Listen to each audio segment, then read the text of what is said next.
So most people don't actually know this about me because I've never shared it publicly online. But for me, 2024 was the year that I had my biggest breakthrough personally and in business. I was able to not only walk away from my 9 to 5, but I also built a system from scratch with no blueprint, no handouts, just me, pure desperation and divine fire under my feet. Like, we managed to generate over $250,000 in sales revenue in 6 months for our business, and literally from that helped complete beginners go from nothing to 5 and sometimes even 6 figures online. Like, we watch people rise through a structure that I bled to build. And through that, I traveled like to 10 different countries in just 7 months with my closest friends, woke up in new cities, ate dinner by the oceans, like laughed until sunrise. It felt like the dream was finally real, like heaven had landed beneath our feet. And everyone was calling me a genius. Like, they called it a miracle, what I did. But the truth is that behind the scenes, I felt like a fraud. I felt like a failure, and I felt like I was fundamentally flawed. Because deep down, I knew in my heart that I hadn't mastered the game, that I'd survived it, barely. And then the bottom fell out and the money dried up.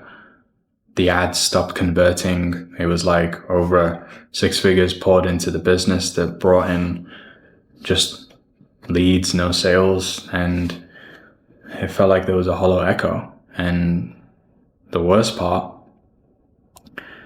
was the silent aftermath, where people that I championed, ones that I fed, clothed, like gave a place to stay, people that I called brother, partner, family, friends, gone. Some vanished, some turned on me, and some didn't even have the decency to lie. It just disappeared. But it wasn't just abandonment. It was accusation, it was abuse, it was betrayal by the very people that I trusted the most. Because when shit got hard, they didn't just leave. They betrayed me. They went against me. And I reached out to friends, mentors, people that I trusted, and everyone ghosted me like I never existed. And what hurt the most wasn't that they left. It's that they left when I really needed them the most. Because when I was winning, like, no one could stay off my phone. And all I wanted was independence. But when I was weeping, behind the scenes, like, not a soul showed up. So I moved back in with my parents, flat broke, alone, carrying the weight of a dream that now just looked like a delusion. And I won't lie to you, in that moment, like, I questioned everything. Not just the business, but me. Like, did I make it all up? Was it just luck? Was I even called to do this?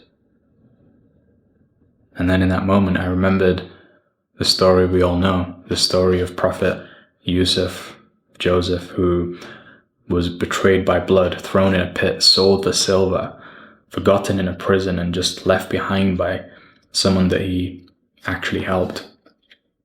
But through that, he didn't curse them, he didn't collapse, he just waited, he was patient, he served, and he trusted in God.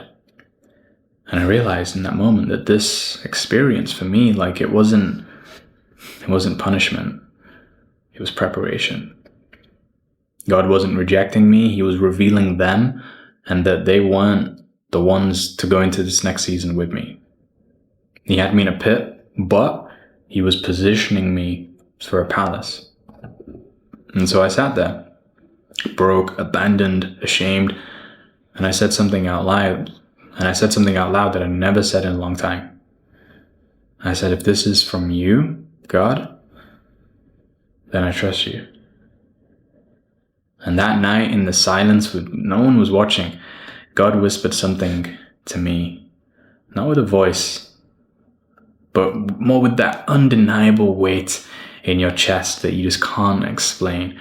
And he said, Now that they've left you, I can finally show you that